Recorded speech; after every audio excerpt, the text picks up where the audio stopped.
The morning of the will reading, Cecily Vane stood outside the library door and counted her breath. It was a habit she had learned in the month since her father died, that deliberate, quiet enumeration of air as it moved through her body, the reminder that the body continued regardless of what the room on the other side of a door intended to do to a person. The corridor was cold. Marcliffe Park in late October held its chill the way old stone holds rain, stubbornly and without apology. And the black Spencer jacket she wore was too thin for it, as it had always been too thin, as she had always refused to acknowledge.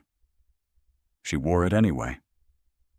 There was something she had found, in these past 6 months alone in the steward's cottage, that resembled a kind of private stubbornness, a refusal to let the cold have the satisfaction. The door was dark oak, 12 feet tall, original to the house and fitted with a brass handle that she had polished herself in October of her 16th year, the first winter her father let her help with the household inventory. She knew the weight of that handle. She knew the particular way the door dragged at the lower left corner in wet weather. She knew the room beyond it as well as she knew any room in England, because she had spent more of her childhood hours in that library than in any space properly her own, reading whatever the late Earl's collection permitted, learning accounts by the light of the window that faced the kitchen garden, growing up in the margins of other people's authority. What she did not know, standing in that corridor on the 23rd of October, 1814, was how the morning would close. From inside the library came voices. She could not hear words, only register. The clipped confidence of Lady Portia Ashcroft, who had arrived from London the previous afternoon, and who spoke in every room as though she had already been assigned it. There was Mr. Gerald Ashcroft's deeper note, occasional and self-assured. The solicitor, Mr. Hartley, with his Shrewsbury vowels and his deliberate quiet.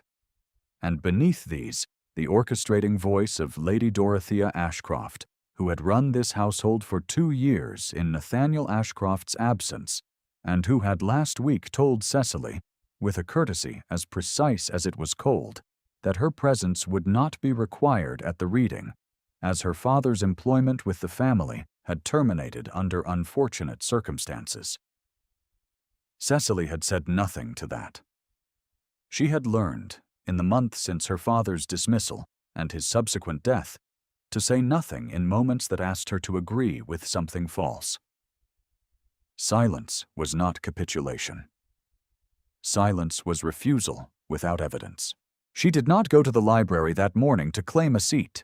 She went because the household inventory was her responsibility, and the library contained 3 items on the estate ledger requiring quarterly verification, and no instruction from Lady Dorothea altered the actual facts of Cecily's work, or her right to discharge it. She stood outside the door because the footman inside had closed it before she reached it, and because she was counting her breath and deciding what kind of woman she intended to be in the next 60 seconds. The door opened from within. She did not step back. This was perhaps the first thing he noticed about her, or perhaps the second, because what he noticed first, she would never quite know. Lord Marcliffe stood in the doorway of his own library with one hand still on the door's edge, and they looked at each other across a distance of 3 feet for a moment that registered in Cecily's body as significantly longer than it was. He was taller than she had expected, or she had forgotten. She had been 16 the last time he was in residence. He had been 26 then, and had spoken to her father. Not to her. He did not look like a man who had been managing creditors in London for 2 years. He looked like a man who had decided to stop being manageable. "You are Miss Vane," he said. It was not a question. "I am," she said. He studied her face with the directness of a man accustomed to making assessments. The crease between his brows deepened slightly. From inside the library, behind him, she heard Gerald Ashcroft's voice carry over the general conversation, The steward's girl has no business here today. And she heard Portia's low agreement, nothing more than a murmur, and she watched Nathaniel Ashcroft hear both of these things without turning toward them. "Come inside," he said. Cecily Vane stepped across the threshold of the Marcliffe Library for the first time in 6 months. She did not allow her hands to tremble. She held them still, the worn kid gloves smooth at the knuckles. And she walked into the room that intended to decide her future, without her. And she sat at the far end of the long central table, and she waited. The door closed behind her with the solid sound of old oak against its frame. She still had not agreed with anything Lady Dorothea had told her. The morning, it was clear, was not yet finished with her. She had grown up at Marcliffe Park. She had grown up in the gaps between its acknowledged inhabitants, in the corridors, in the library before anyone else was awake, in the estate office after the accounts were put away, and her father sat reading by the lamp. She knew every room and every family that had ever moved through them. She knew the long wall of portraits in the upper gallery, each earl in his turn, the progression of faces from the 17th century to the present, the same jaw, the same reserve, the same quality of self-possession that did not need to announce itself because it had never been required to.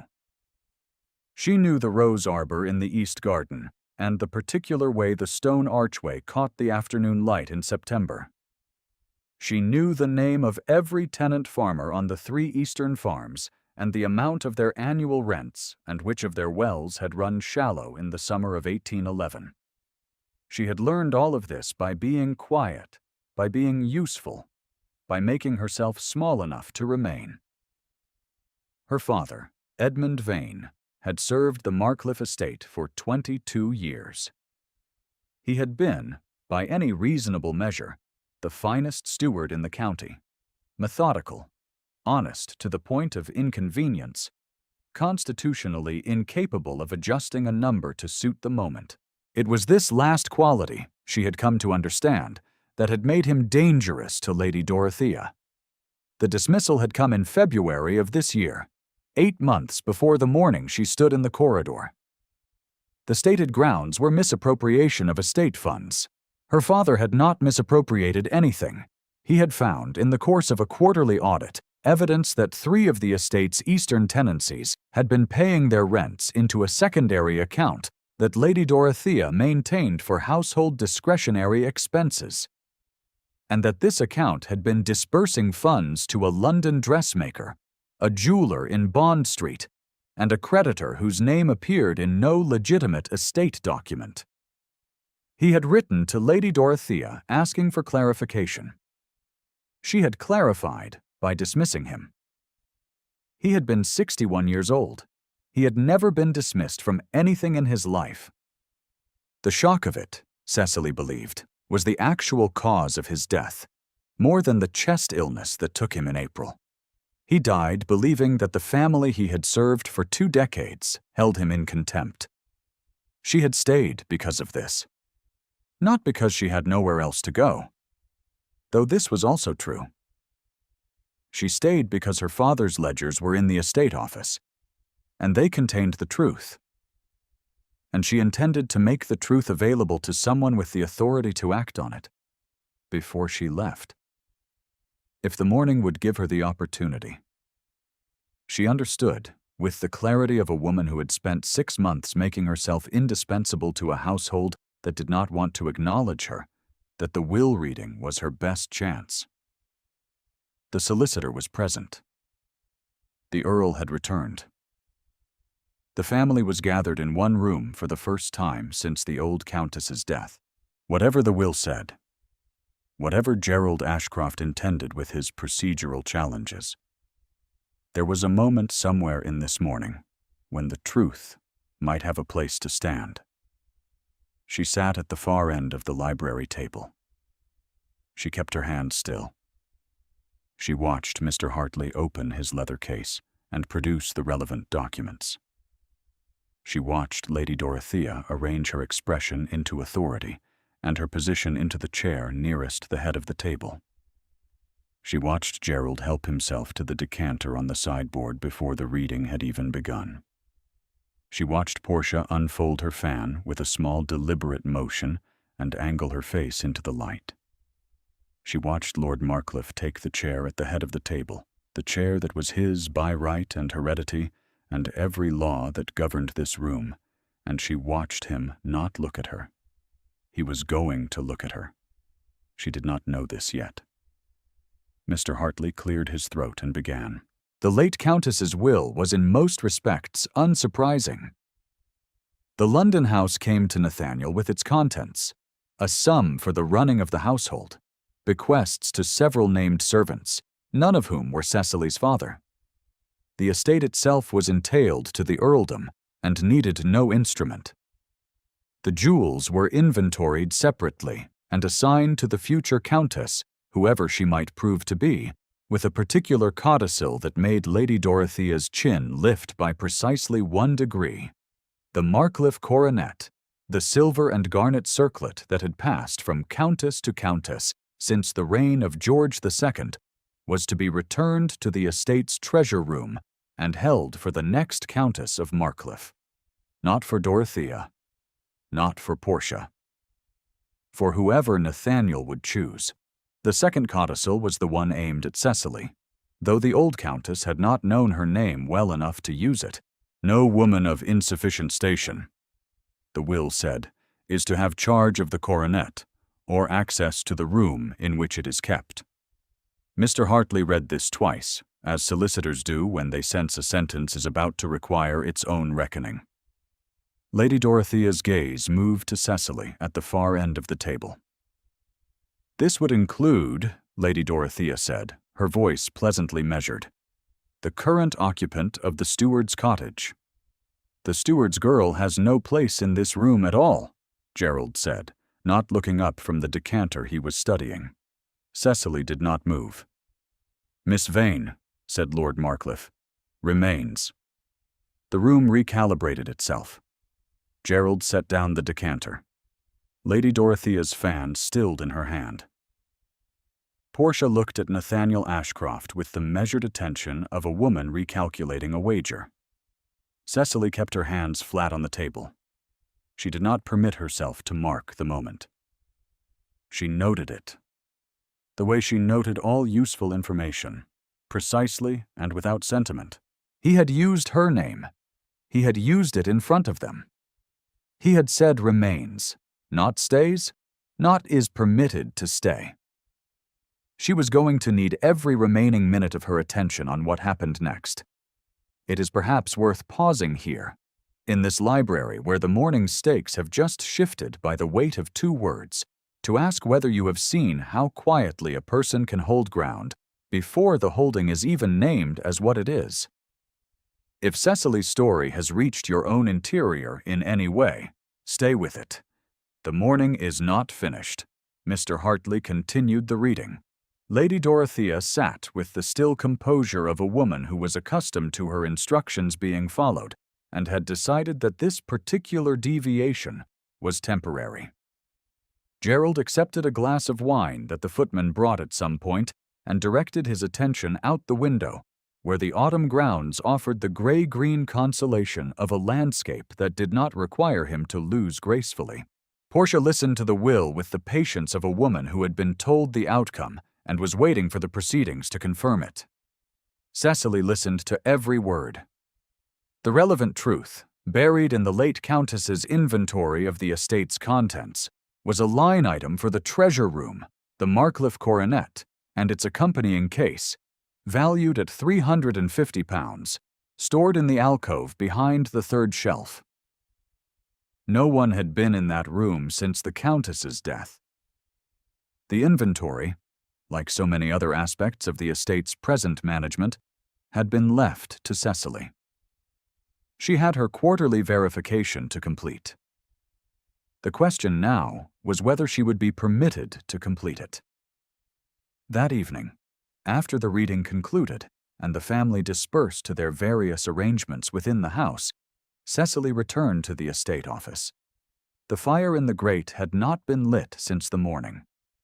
She did not light it, She sat at her father's desk with the estate ledgers open before her, and she worked through the Eastern tenancy accounts by lamplight, the way she had worked through them every month since April, and she found the same discrepancy she had always found, £43 quarterly, diverted from the Southwick Farm account, rerouted to a numbered account held in Shrewsbury. Her father's handwriting in the margin. From last January. Query, Disbursement Authority? No response recorded. She had written to Mr. Hartley in August. He had written back, briefly, to say that he would require documentation. She had documentation. She had 6 months of documentation. The question was whether she would be in this house long enough to deliver it to the right pair of hands. The lamp burned steadily. The cold came through the window frame. Cecily Vane sat in her father's chair, and she did not light the fire, and she worked until the oil was nearly spent. And then she put the ledgers away in their proper order, with the query pages flagged. And she allowed herself 1 moment of stillness before she rose to lock the office for the night. The key on its ribbon hung at her collar, underneath the Spencer jacket. She pressed her fingers to it through the fabric. It had been her father's key. He had pressed it into her hand the morning he left the estate for the last time, with the particular solemn face of a man who knows he is giving something that should not need to be given. Take care of them, he had said, meaning the ledgers, meaning the records, meaning, she understood only later, the truth. She had not known, then, what taking care of them would require. She was beginning now to know. 3 days after the will reading, Nathaniel Ashcroft came to the estate office. Cecily did not hear him arrive. She was seated at the wide writing desk with a stack of the quarterly accounts on her left and the previous year's tenancy agreements on her right, copying discrepancies into a clean column in her father's handwriting style. The same careful figures, the same methodical notation. She heard the door open and looked up with the expression she reserved for people she was not expecting, which was level and neither welcoming nor unwelcoming. He stood in the doorway of the office with his coat darkened at the shoulder from the brief rain that had begun an hour ago. He took in the desk, the ledgers, the lamp, the organized totality of a room that someone had been working in with sustained purpose. His gaze returned to her face. "How long have you been doing this?" he said. It was not precisely a question, or it was a question that contained several others inside it. "Since April," Cecily said. He came inside. He sat in the chair opposite the desk, the chair meant for tenants and for people with appointments. No one had sat in it since her father's last meeting with the Southern Farms representative in January, 8 months ago. He sat with the quality of stillness she had noticed the first morning, as though his body had learned to hold position, even at rest. "My mother's will," he said. "The codicil is precise," Cecily said. She kept her voice even. "I have read it. Lady Dorothea's interpretation of it is not." She looked at him. He was looking at the accounts on the desk, not at her, and his jaw was set in the way she had already begun to recognize as the external form of an interior process. "The treasure room is part of the estate inventory," she said carefully. "I am the person currently maintaining that inventory. I know what you are maintaining." He said this to the accounts. Then he looked up, and the quality of his attention when it settled on her face was the particular quality of a person who was seeing clearly and was not yet certain what to do with what they saw. Thomas arrived at the office door then, as he always arrived at the afternoon hour, with the patient expression of an 8-year-old who had decided that waiting outside a door until an adult noticed him was a more effective strategy than knocking. He was the son of the Southwick Farm tenant, a serious small person with mud on his boots and a book under his arm that Cecily had lent him 3 weeks ago. Nathaniel turned in his chair and looked at the boy in the doorway. "Go on," Cecily said to Thomas. "We are nearly finished." Nathaniel watched Thomas come inside and settle himself with some composure into the second guest chair, opening the book on his knees with the focused intention of a student who intended to demonstrate that he was not listening to adult conversation. "You teach him," Nathaniel said. "In the afternoon, when the accounts are done." She said this without inflation, as a fact and not a virtue. "His father cannot read. His mother died last spring. He comes here." Nathaniel Ashcroft looked at the 8-year-old in the guest chair for a long, quiet moment. The crease between his brows was still. Something shifted in the quality of his stillness. Not much. A degree. The kind of shift a person who has trained themselves not to feel warmth makes when warmth arrives somewhere unexpected. "I will speak to Hartley," he said, standing. "About your position here." He went to the door. He paused with his hand on the frame. "Lock this properly tonight," he said. "The latch does not catch on its own." He left. Cecily looked at the door for a moment. Thomas turned a page of his book, radiating conspicuous disinterest. "He came himself," Thomas observed, without looking up. "Yes," Cecily said, "instead of sending someone." "Read your book," Cecily said. It was later that same evening, past 10 o'clock, that Cecily crossed the service passage to the treasure room. She had done this before. The inventory required it. The coronet was on the estate ledger, and the estate ledger was her responsibility, and she had never, in 6 months of responsible maintenance, allowed a codicil written by a woman who did not know her name to alter the actual requirements of actual work. What had changed tonight was that the third shelf alcove had developed a crack in the mortar above the coronet's case, visible from 2 feet away, and she had noticed it during the afternoon walk-through, and she could not in good conscience leave a 350-pound piece of the estate's inventory beneath a wall that was beginning to give. She went with a candle and a rag, and the intention of moving the coronet's case to the second shelf, which was dry and solid and had held its load without incident since the house was built. The treasure room was small and stone-walled and smelled of beeswax and old fabric. The shelves on all 4 sides held the estate's various locked documents, the silver service pieces too fine for daily use, and the 2 portrait miniatures that had been moved from the gallery during the mourning period.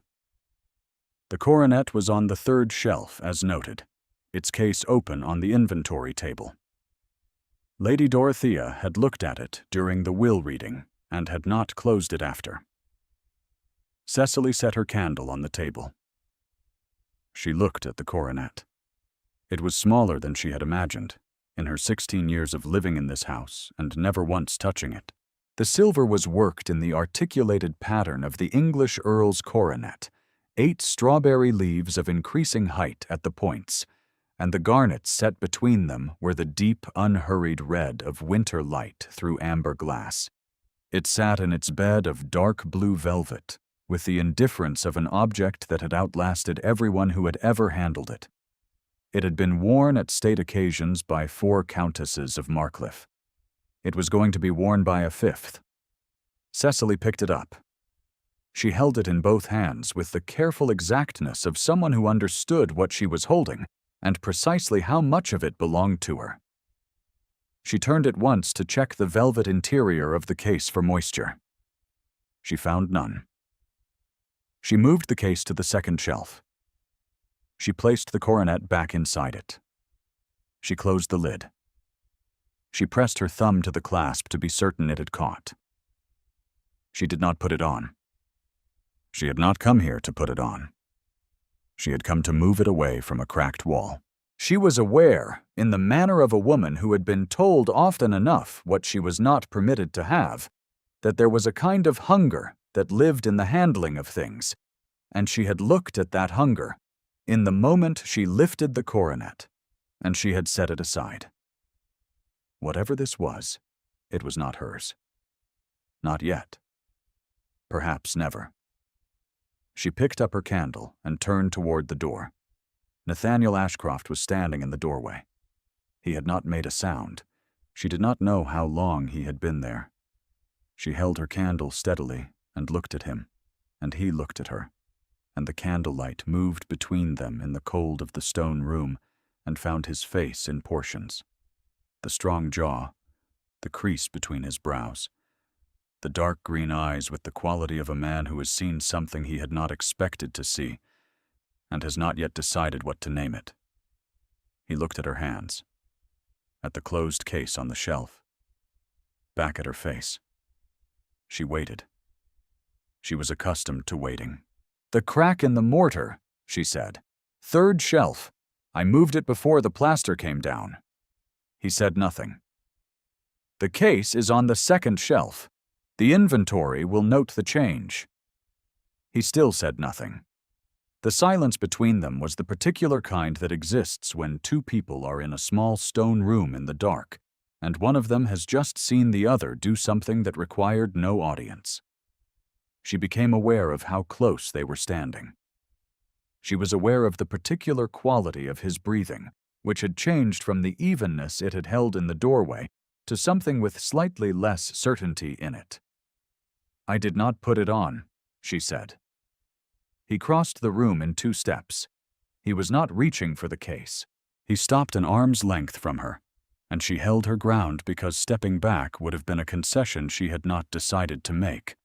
And she looked up at him, and he looked down at her with an expression that was not cold and was not warm, and was the face of a man who had been managing his interior weather for so long that its sudden deviation registered as a kind of alarm.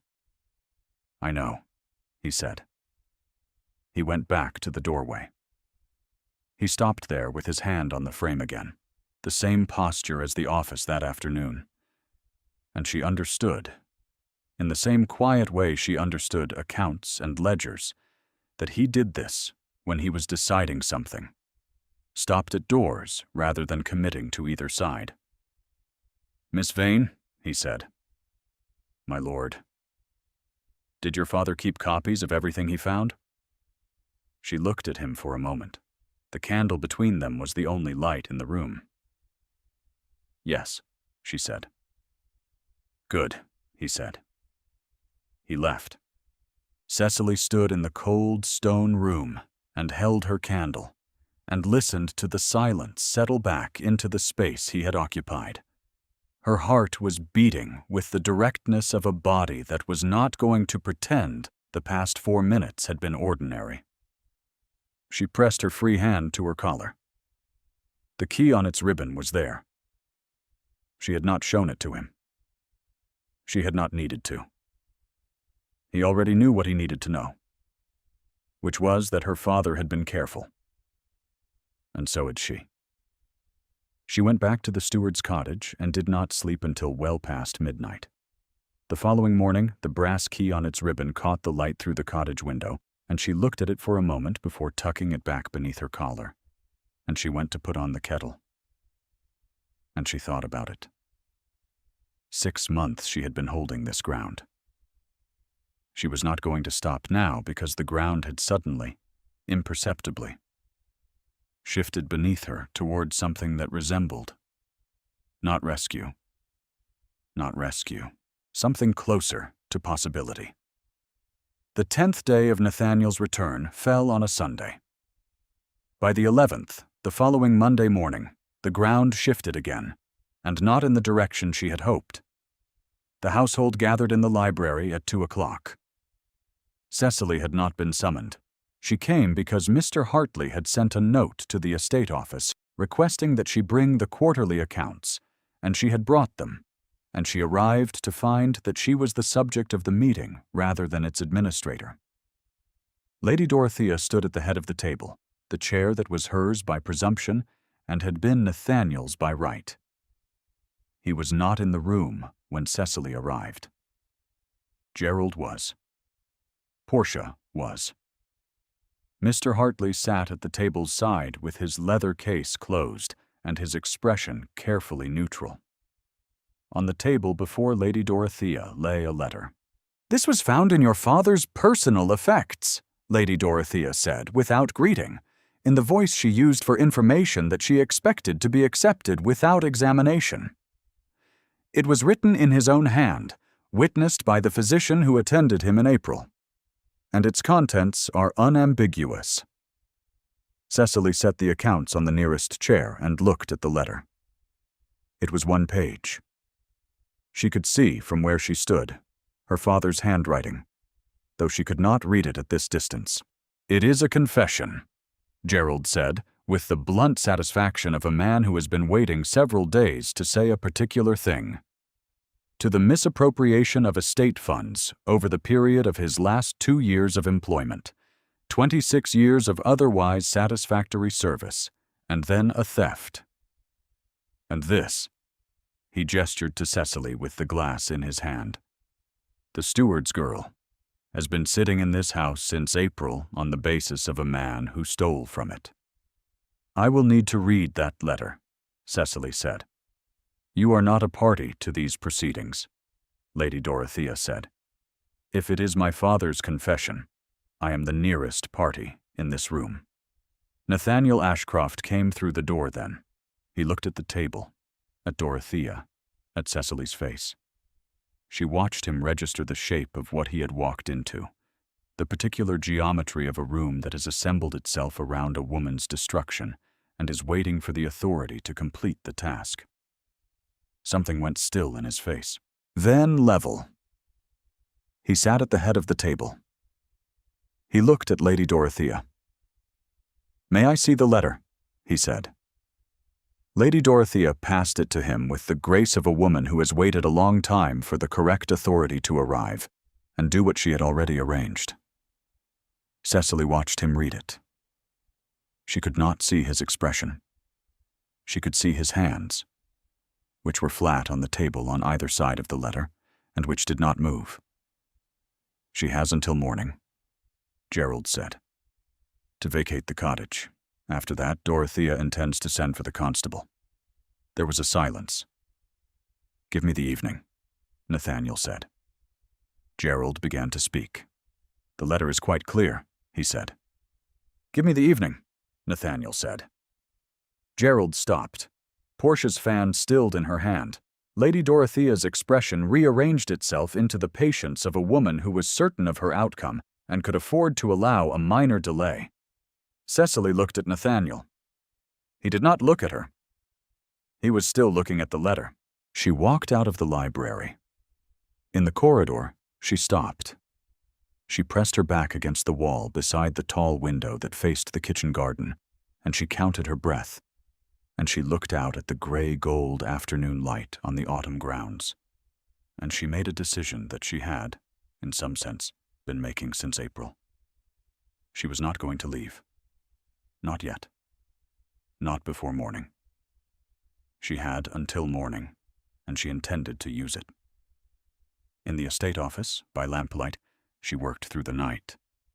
Mrs. Renshaw, the housekeeper, found her there at 9:30 and stood in the doorway with the particular expression of a woman who had worked in this house for 30 years and had opinions about what she was seeing.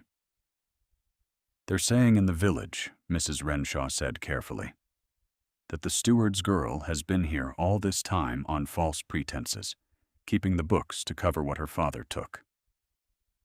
Cecily did not look up from the page she was copying. "What do you say?" she said. Mrs. Renshaw was quiet for a moment. "I say your father kept these accounts for 22 years, and every one of them balanced to the penny. I say the missing money started showing up after the new household arrangements, not before." She paused. "I say someone is going to have to explain that to Lord Marcliffe.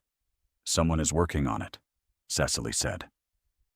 Mrs. Renshaw left. Cecily worked until 4 a.m. She compiled 6 months of evidence into a single document. It contained every diverted entry from the Eastern tenancy accounts, with dates and amounts, every disbursement from the secondary account in Shrewsbury that corresponded to Lady Dorothea's personal expenditure records, which Cecily had found in a box of household papers that no one had thought to remove from the estate office, and her father's quarterly audit notes, which showed precisely when he had noticed the discrepancy and what he had done about it. The last document in the folder was a letter from her father to Mr. Hartley, dated the 16th of January, 14 days before the dismissal, describing what he had found and asking for legal guidance. At 4:30 in the morning, she walked through the dark of Marcliffe Park to the guest cottage where Mr. Hartley was staying. She knocked on the door. She waited. When he opened it, she held out the folder. "My father wrote to you in January," she said. "You have his letter." Mr. Hartley looked at the folder. He looked at her face. He was a careful man, as solicitors who have served families for 40 years tend to be, and he understood what she was giving him and why she was giving it to him instead of to anyone else. "Come inside," he said. "I will need an hour." Cecily sat across from Mr. Hartley in the cold guest cottage and watched him read, and she did not feel what she had expected to feel, which was relief. What she felt was the very particular sensation of a decision that cannot be unmade and has now been placed in the world. Whatever happened in the next hours, her father's truth was in the hands of a man with the authority to use it. She had done what she could. She had held what she had been given to hold. She walked back to the steward's cottage as the sky began to gray at the eastern edge. The key on its ribbon was at her collar. She pressed her hand to it once, through the fabric of the Spencer jacket. "I know," she told it, in the way people address objects that are not objects so much as remaining presences. Then she went inside and washed her face and put on her one clean pair of gloves and sat at the table and waited for the morning to decide what kind of woman she had been right to be. The household was summoned to the library at 11 o'clock. Lady Dorothea arrived in the manner of a woman attending her own investiture. Gerald had the self-satisfaction of a man who anticipated having his position confirmed before luncheon. Portia settled into the chair beside the fireplace with a careful composure that Cecily, watching from her position near the door, recognized as the composure of a woman who has been told the morning will conclude in her favor, and is trying not to let that certainty show. Mr. Hartley stood at the head of the long table with his leather case open before him. Nathaniel stood at the window with his back to the room, looking out at the October grounds where the last leaves of the oak at the garden's edge were coming down in a thin, cold wind. He had not looked at Cecily when she entered. "The matter of the estate accounts," Mr. Hartley began, "requires clarification before any further action is taken regarding the occupancy of the steward's cottage." Gerald set down his glass. Mr. Hartley opened the folder. He had his own copy of Edmund Vane's letter to him in January, and he had Cecily's compiled documentation, and he had the account records from the Shrewsbury Bank that he had written for at 6 in the morning, and that had arrived, as he had arranged, by the hands of his own clerk at 9:30. He laid the documents on the table in the order that made the picture clearest, and he explained what they showed, and the room listened with the quality of attention that a room produces when what is being said is dismantling something it had believed was solid. Lady Dorothea's composure held for 4 minutes. Then it held differently, with effort. "The letter produced yesterday," Mr. Hartley said, setting aside the Shrewsbury Bank records and producing a single page, "is a forgery. The handwriting matches Edmund Vane's in letter form, but the paper is from a batch purchased in London in June of this year, and the ink composition is inconsistent with the ink used in every genuine document Mr. Vane produced in the course of his employment. Mr. Vane died on the 14th of April. He could not have purchased paper in London in June." Gerald Ashcroft turned and looked at Lady Dorothea. It was not a kind look.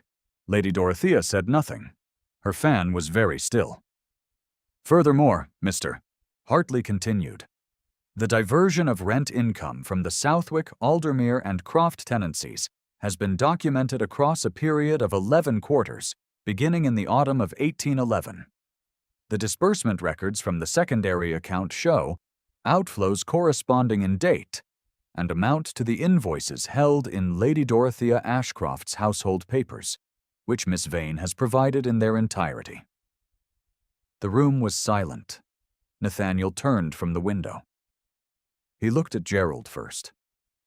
With the brief level gaze of a man deciding something about a person who will not be consulted on the decision.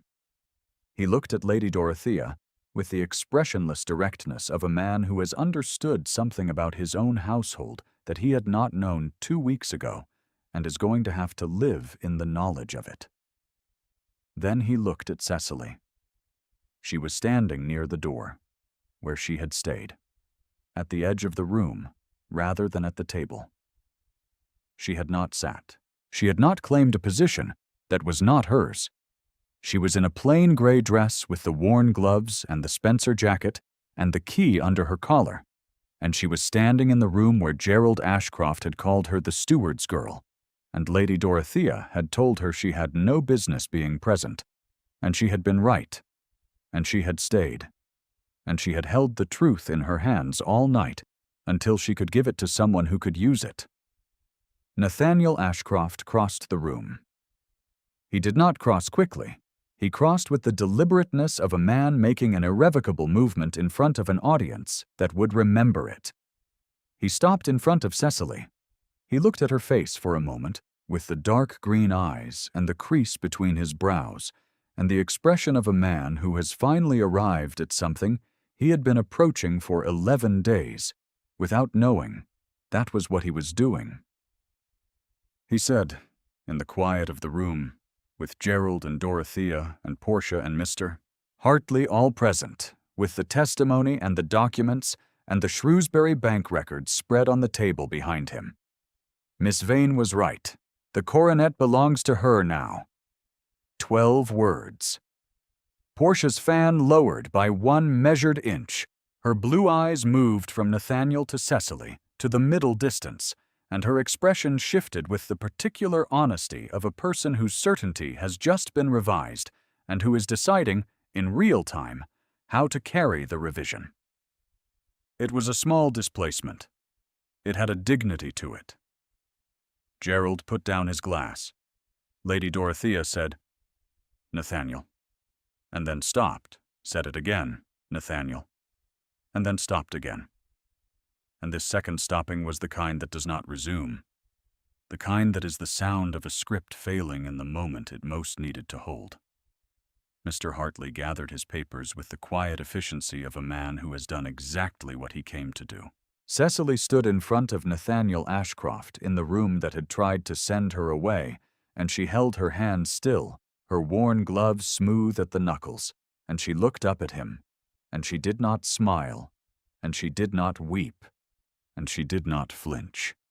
She held his gaze with the steadiness of a woman who had been counting her breath for 6 months in the practice of exactly this moment. "I have made a formal proposal to Mr. Hartley this morning," Nathaniel said, more quietly now, in the register that was meant for her, and not the room, "which requires your answer before any announcement is made." "I know what I would answer," Cecily said. The corner of his mouth moved. It was the smallest possible expression, barely a shift, barely a thaw, something almost like the thing she had not permitted herself to expect. "Then we are in agreement," he said. The estate chapel at Marcliffe Park was small and stone-walled, as old as any part of the grounds, with a single narrow window at the east end that admitted the morning light in a column that moved across the flags of the floor throughout the hours of the day. It smelled of cold stone and old candle wax, and, faintly, of the dried lavender that Mrs. Renshaw tucked into the wooden pews each October to keep them from the damp. The blessing ceremony for the opening of the estate, an Ashcroft tradition of long standing, the formal acknowledgement of a new period of habitation after a mourning year, was held here on the 15th day of the new arrangements. Cecily stood at the front of the chapel. She wore a cream wool gown that Mrs. Renshaw had pressed with a fervor that communicated more than approval, and the black Spencer jacket that was too thin for the season because she did not yet have another, and this seemed to her correct, not as sentiment but as honesty. She was not yet someone who had warmer things. She would be. There was a difference between the two. On the table before her, placed there by Nathaniel as the small assembly gathered, was the Marcliffe coronet. Not on her head. On the table in front of her, in its open mahogany case, the silver and garnets catching the column of east-facing light. Placed there, by his hands, for her to see. An intention made visible, a position offered. She looked at it for a long moment. She had held it once before, in the dark of the treasure room, and she had set it down because it had not been hers to keep. It was hers to keep now. The knowledge of this arrived not as triumph, but as the particular quiet that follows a long effort, the stillness after a door finally catches. Thomas was in the doorway. He had come, as he always came, with mud on his boots and his book under his arm. And he stood at the threshold with the seriousness of an 8-year-old witnessing an adult occasion he could not quite name, and had decided was important. She caught his eye. He nodded once, with considerable gravity, as though confirming something. Nathaniel stood beside her. Not behind her, not above her. Beside. His hand found hers without looking, the way a person reaches for something they have already decided on. His hand was warm through the thin fabric of her worn gloves, and she felt the warmth of it with the distinctness of a body that had been cold for a long time, and intended now to pay attention to the change. She reached into the collar of her Spencer jacket and drew out the key on its faded ribbon. She had carried it every day for 6 months. It was no longer the key to an office she was holding against the hope that someone would eventually need her. It was simply what it had always been, her father's key, pressed into her hand with a tired and specific love, by a man who had believed in careful work and true accounts, and the eventual vindication of a number that did not change to please the room. She held it in her gloved hand, in the cold of the chapel, in the morning light. She had done what he gave it to her to do. She had taken care of them. Nathaniel looked at the key.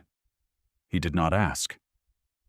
He understood, or he was beginning to, that this was not an object requiring explanation. He closed his hand over hers, and they were both holding it, the small worn brass of it, the faded ribbon, the weight of a thing that had been carried faithfully. The window's column of light moved a degree east. Somewhere in the chapel doorway, Thomas turned a page. Cecily Vane held the key in her hand, and the coronet was on the table before her, and the cold was still cold, and the stone walls were still stone, and none of it was going anywhere. She had worn the forbidden thing. She had held it with care and set it down. She had waited for the morning when it was hers by right, and the morning had come, and she was still standing in it, and she intended to remain. If this story has found its way to you on a quiet evening, and you have stayed with Cecily through the cold and the library and the long night of accounts, leave a word in the comments. It matters more than you may know. She was the steward's daughter, and she had held her ground. The coronet belonged to her now. She had always known it. She held it.